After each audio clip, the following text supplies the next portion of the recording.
Reka mbasuhuze mwese mbifuza kugira igitondo cyiza kuri mwese mwahisemo kuri Cyamani TV. Nitwa Hassan. Muri igitondo turamutse tuje kurebera hamwe byinshi biramutse bivugwa ariko by'umwihariko n'ubundi mu karere k'ibiyaga bigari. Muri aya makuru ngiye kubabwira ko Perezida wa Repubulika y'u Rwanda Paul Kagame yaganiriye n'intumwa y'Uburayi ku mutekano w'akarere. Ndaza kubabwira kandi ko kuri ubu General Muhozi yijeje gukemura ibibazo by'umunyemari Frank Gashumba. Muri aya makuru ndaza kubabwira kandi ko muri Repubulika ya Demokarasi ya Congo iri mu ihurizo rikomeye, ubutumwa bukomeye bw'umuryango w'abibumbye bw'Uburayi, ihungabana rya politike ikinshasa n'ibibazo by'umutekano bikomeje nyine kuvugisha isi, ndetse turaza kunyura mu isesengura ryimbitse nyine mu mutekano hariya muri Repubulika ya Demokarasi ya Congo. Uretse aya makuru ndaza kubabwira kandi ko Iran na Amerika abageze ku masezerano y'amahoro, byose n'ibindi biramutse bivugwa nibyo tugiye kunyuzamo amaso turebe. Mwese mbahaye ikaze. Reka mbabwire ko Perezida Kagame yakira intumwa yihariye y'umuryango w'ubumwe bw'Uburayi mu karere k'ibiyaga bigari, Ambasaderi John Burgstamu, bajyana ibiganiro. Perezida Kagame yakira intumwa yihariye y'umuryango w'ubumwe bw'Uburayi mu karere k'ibiyaga bigari, Ambasaderi John Burgstamu. Ibiro by'umukuru w'igihugu Village Urugwiro byatangaje ko aba bombi baganiye ku gicamunsi cyo kuri uyu wa 14 Kamena 2026, ubwo hari ku munsi w'ejo. Ibiganiro byabo byibanze ku bigezweho mu karere, birimo gushakira umuti ibibazo byo mu burasirazuba bwa Repubulika ya Demokarasi ya Congo hashingiwe ku mpamvu muzi zabyo no kwimakaza inzira irambye iganisha ku mahoro n'umutekano. Ibibazo by'umutekano mu burasirazuba bwa Repubulika ya Demokarasi ya Congo bimaze imyaka myinshi, icyakora byafashe indi ntera mu myaka nk'itanu ishize, ubwo umutwe wa M23 w'uburago imirwano. Ni umutwe uharanira uburenganzira bw'abanyekongo bavuga ikinyarwanda, by'umwihariko abo mu bwoko bw'abatutsi bakunze kugirirwa nabi, bagatotezwa ndetse bakicwa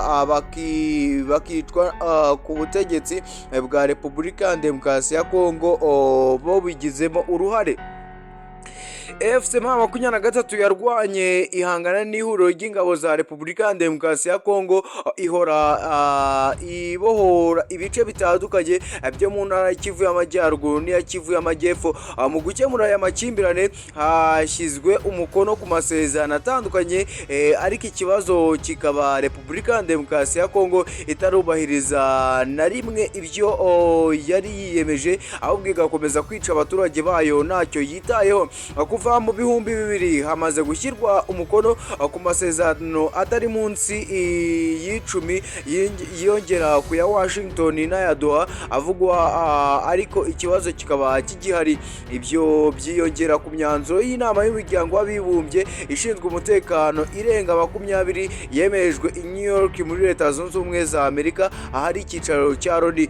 Nubwo Leta Zunze Ubumwe za Amerika zayoboye isinywa ry'amasezerano hagati y'u Rwanda na Repubulika ya Demokarasi ya Congo kuwa 4 Ukuboza 2025, ariko nta kintu na kimwe cyari cyakorwa mu gusenya umutwe w'iterabwoba wa FDLR. U Rwanda rugaragaza ko mu gihe umutwe wa FDLR waba usenwe rwo ruzakuraho ingamba z'ubwirinzi nk'uko bikubiye mu masezerano ibihugu byombi byagiranye. Ku rundi ruhande, Repubulika ya Demokarasi ya Congo na M23 nabyo biheruka gushyira umukono uko bigomba kubahiriza ubwo bahuraga mu Busuwisi, n'ubwo ubutegetsi bwa Tshisekedi bukomeje kwinangira no gushyira mu bikorwa ibyo rwiyemereye. Ndagira ngo mumbwire ko ku mugoroba wahahise ku tariki y'ejo nyine ya 14 nibwo umutwe inyeshyamba za M23 zo zari zatangaje ko zigomba gukora ibishoboka byose zigakubita FDLR zikayirenza muri Warikare, mbese zikayikura mu bice byose yafashe. Reka mbabwire ko umuhungu wa Perezida Yoweri Kaguta Museveni ubwo nageze mu gihugu cya Uganda, akaba n'umugaba mukuru w'ingabo za Uganda Uganda General Muhoozi Kainerugaba yagaragaje ko agiye kuganira n'umushoramari ukomeye muri Uganda, akaba n'umwe mu bashinze umuryango w'abavandimwe muri iki gihugu. Frank Gashumba ku bibazo by'abanya-Uganda bo mu bwoko bw'abanyarwanda bavugwa ko bakomeje guhohoterwa n'ubw'inshuro nyinshi. Umunyemari Frank Gashumba n'umwe mu banya-Uganda babarizwa mu bwoko bw'abanyarwanda yakunze kugaragaza ibibazo byo guhohoterwa bigirirwa aba bantu. Muri iyi minsi byongeye gututumba, muti byatewe n'iki rero? Byatewe n'ikibazo cya Dr Muganga Lawrence uherutse kwangirwa n'inteko ishinga amategeko kwinjira muri guverinoma nshya ya Uganda kubera ubwenegihugu bwe bushidikanywaho, cyatumye ikibazo cy'abanyarwanda ba Uganda cyongera kuvugwaho cyane. Dr Muganga yanzwe kuko ubwenegihugu bwe bushidikanywaho, bamwe bavuga ko ari umunyarwanda wo mu Rwanda mu gihe we avuga ko ari umunyarwanda nk'ubwoko bwo muri Uganda. Iki kibazo cyanavuzweho n'abantu benshi ndetse barimo na Gashumba wagaragaye amushyigikira anamukomeza ndetse anamuherekeza gusura aho avuga ko ababyeyi be bashyinguye mu karere ka Mukono mu gace ka Seta. Icyo gihe yumvikanye avuga ko uyu mugabo atari umunyarwanda wo mu Rwanda ahubwo ari umunyarwanda nk'ubwoko bwo muri Uganda. Yagize ati ntabwo turi Gisenyi, ntabwo turi Ruhengeri, turi muri Seta agace ko muri Uganda, turi Seta Imukono muri Uganda, ntabwo turi Butare, ntabwo turi Nyamirambo, Kacyiru, Gisenyi cyangwa Ruhengera. Ni tumwe mu duce n'ubundi tugize u Rwanda. Frank Gashumba batangiye kugaragaza ko ibyo uyu mugabo yahuye nabyo ari ikimenyetso cy'akarengane abo muri ubu bwoko bamaze igihe bahura nako. Frank Gashumba yavuze ko Dr Muganga yagambaniwe na bamwe mu bantu bo muri Minisiteri y'Umutekano w'imbere mu gihugu muri Uganda bafatanyije n'abo mu nteko ishinga amategeko, cyane cyane Visi Perezida wayo Thomas Tayebwa. Ibi ngo babikoze kuko basanzwe batiyumvamo abo mu bwoko bw'abanyarwanda. Gashumba ati Thomas Tayebwa yarasanzwe ni inshuti yanjye, ariko reka ndahire nimusanga no mu ijuru nge nzarivamo. Mukunde ababakunda, amwifuriza ibyiza babifuriza, kubera iki nakunda umuntu utankunda? General Muhoozi nawe yavuze ko agiye kuganiriza Gashumba kuri iki kibazo amaze iminsi agaragaza. Yagize ati Gashumba ukangisha gutangiza indi mama 23 muri Uganda, tugomba kumuhamagaza tukaganira ibibazo bye muri komite ya PRU. Ndashaka ko byumvikana neza, andusha ububasha inshuti yanjye Gashumba haba mu Rwanda no mu burasirazuba bwa Repubulika ya Demokarasi ya Congo.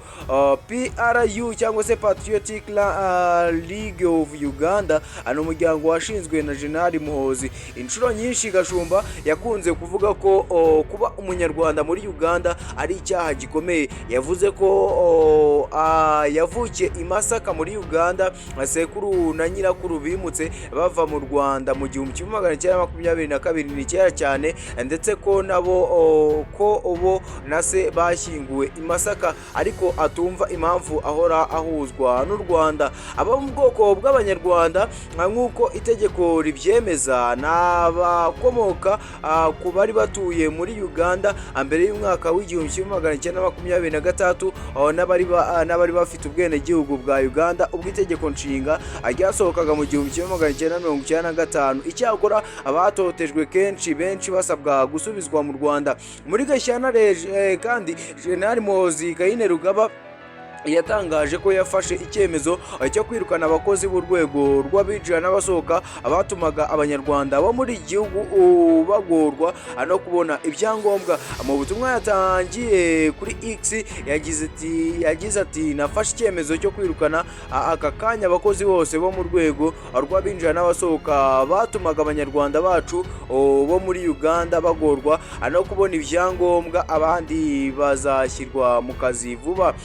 nuko rero Kayine Rugaba yagize atya aratangaza rero munyemerere tuve hano mu gihugu cya Uganda ahubwo dusubire noneho mu isesengura ryimbitse ho muri Repubulika ya Demokarasi ya Congo hari ihurizo rikomeye ubutumwa bukomeye bw'umuryango w'ubumwe bw'Uburayi ihungabana rya politiki cinjiza n'ibibazo by'umutekano bikomeje kuvugisha isi hariya n'ubundi muri Repubulika ya Demokarasi ya Congo. Ndabibutse ko turi buze kuva hano muri Repubulika ya Demokarasi ya Congo duhite dusoreza ku ntambara ku masezerano ashobora kuba yagezweho ku ruhande rwa Amerika na Irani. Reka twanzike babwira ko mu gihe Repubulika ya Demokarasi ya Congo ubwo ikomeje guhangana n'ibibazo bikomeye bya politike umutekano n'uburenganzira bwa muntu umuryango w'ubumwe bw'Uburayi EU watangaje ko uhangayikishijwe n'ibyabaye Kinshasa tariki ya 12 z'ukwezi kwa gatatu 2026 ubwo ni hari ku munsi w'ejo bundi hashize aho habaye imyigaragambyo yaranzwe n'urugomo igahitana abantu ndetse ikanasiga abandi benshi bakomeretse. Mu itangazo ryashyizwe ahagaragara n'umuryango w'abibumbye w'ubumwe bw'Uburayi hagaragajwe ubwisanzure bwa politike n'uburenganzira bwo kwigaragambya mu mahoro kari inkingi z'ingenzi za demokarasi. EU yavuze ko ibabajwe n'imvune zikomeye byatewe n'imvururu zabaye Kinshasa isaba ubuyobozi bwa Repubulika ya Demokarasi ya Congo gukora iperereza ryigenga kandi rinonosoye kugira ngo hamenyekane ukuri ku byabaye. Iri tangazo rije mu gihe cya Congo kiri mu bihe bikomeye bya politike abatavuga rumwe n'ubutegetsi bwa Perezida Felix Tshisekedi bakomeje kunenga uburyo ubutegetsi bwe bukemuramo ibibazo by'umutekano n'imiyoborere. Kuva Felix Tshisekedi yajya ku butegetsi mu mwaka wa 2019 Repubulika ya Demokarasi ya Congo yakomeje guhangana n'ibibazo byinshi birimo imitwe yitwaje intwaro ikorera mu burasirazuba bw'iki gihugu amakimbirane ashingiye ku moko ndetse n'ibibazo byo kubaka inzego za demokarasi zikomeye.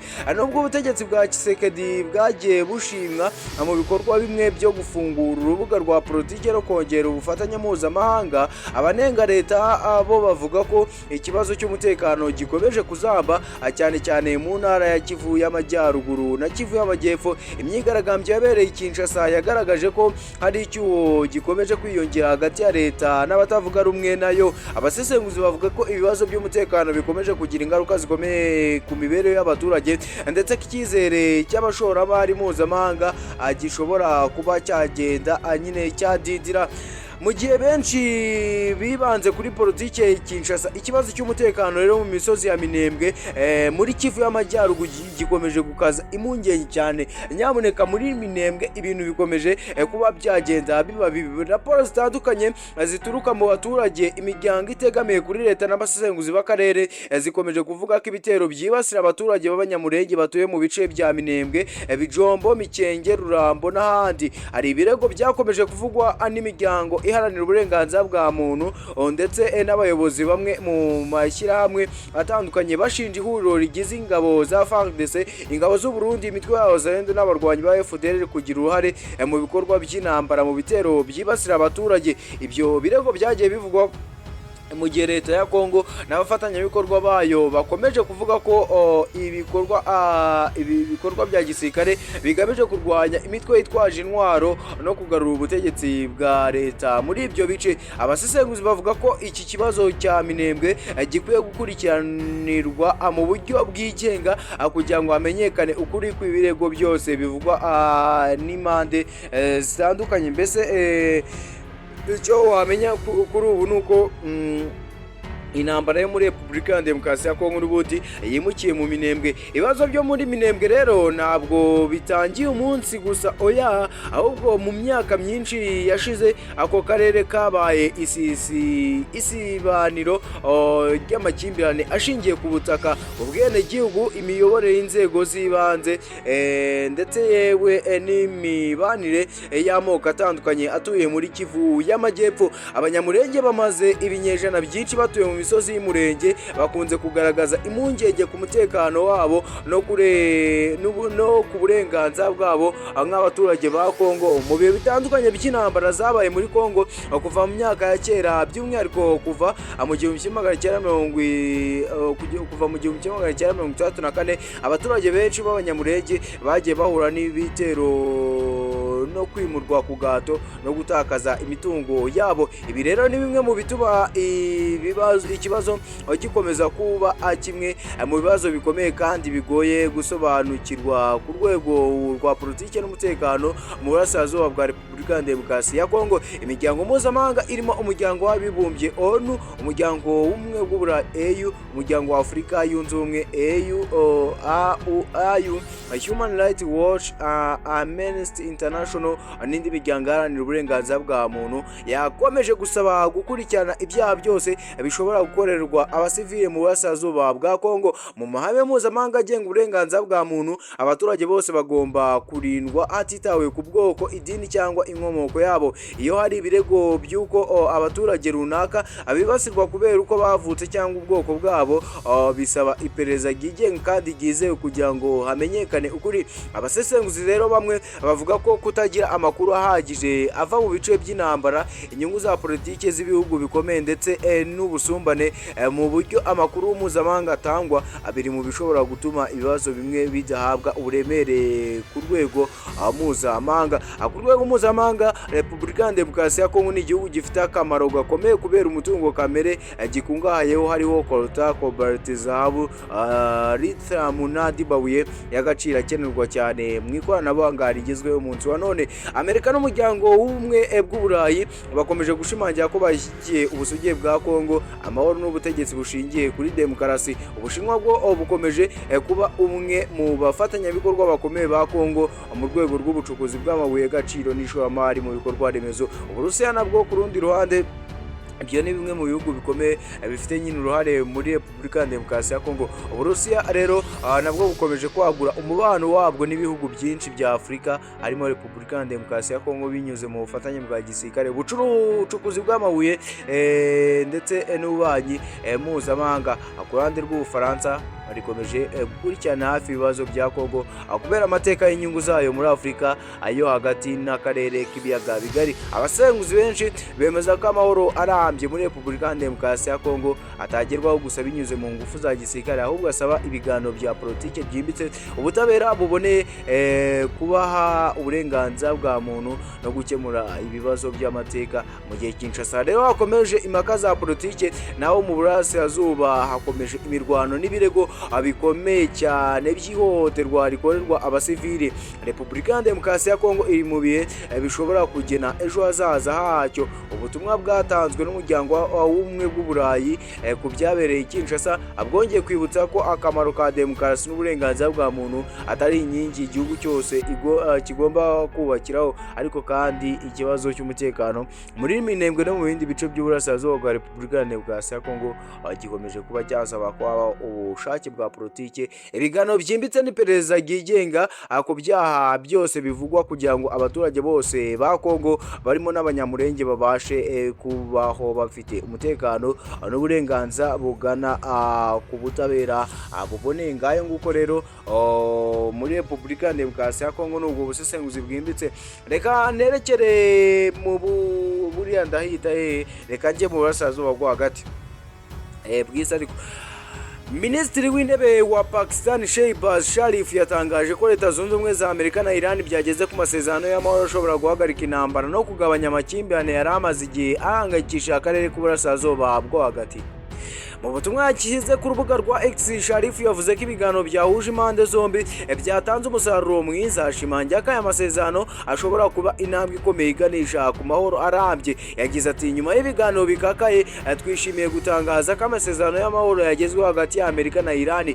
Minisitiri w'intebe wa Pakistan yunzemo ati, impande zombi zatangaje ihagarikwa ryihuse kandi rya burundu ry'ibikorwa bya gisirikare ku mirongo yose y'urugamba harimo no muri Libani. Pakistan yagize uruhare mu buhuza hagati ya Washington na Ntera. Abiteganyijwe ko umuhango wo gushyira umukono kuri aya masezerano uzabera mu Busuwisi kuwa 19 Kamena 2023, guharabura iminsi igera kuri ine yose kugira ngo nyine aya masezerano byeruye noneho byemewe byanyabyo ashyirwe umukono nyine ku masezerano. Amakuru rero yatangajwe n'inzego zitandukanye yagaragaza ko amasezerano arimo guhagarika ibikorwa ibikorwa bya gisirikare, koroshya urujya n'uruza rw'ubucuruzi mu muhora wa Hormuz ndetse no gukomeza ibiganiro ku bibazo birebana na gahunda ya Irani ya nucleaire.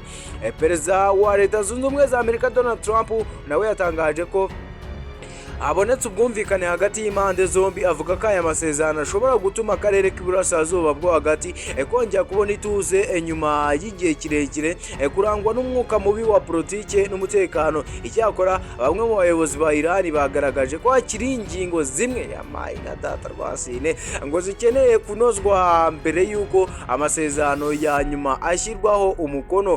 Ntera bivuga ko icyemezo cya nyuma kizafatwa nyuma ayo gusuzuma neza ibikubiye muri aya masezerano. Naramuka ashyizweho umukono nk'uko biteganyijwe, aya masezerano yaba ari amwe mu ntambwe zikomeye za diplomasi zagezweho hagati ya Amerika na Iran mu myaka myinshi ishize, ndetse akaba ashobora no kugira uruhare mu kugabanya umwuka mubi umaze igihe mu burasirazuba bwo hagati. Ngayo ayaramutse avugwa muri iki gitondo cyo kuwa 15 Kamena 2025. Reka nizere ko waryohewe n'aya makuru twakugejejeho. Gusa nyamuneka niba wishimira kandi ugakunda inkuru n'ibiganiro tubategura, akora subscribe kugira ngo tujye turushaho kubana umunsi ku munsi. Njyewe nitwa Hasani, iyi ni Man TV. Reka ngaruke mu kanya masaha ari imbere tureba n'andi makuru ari bose kubagezweho.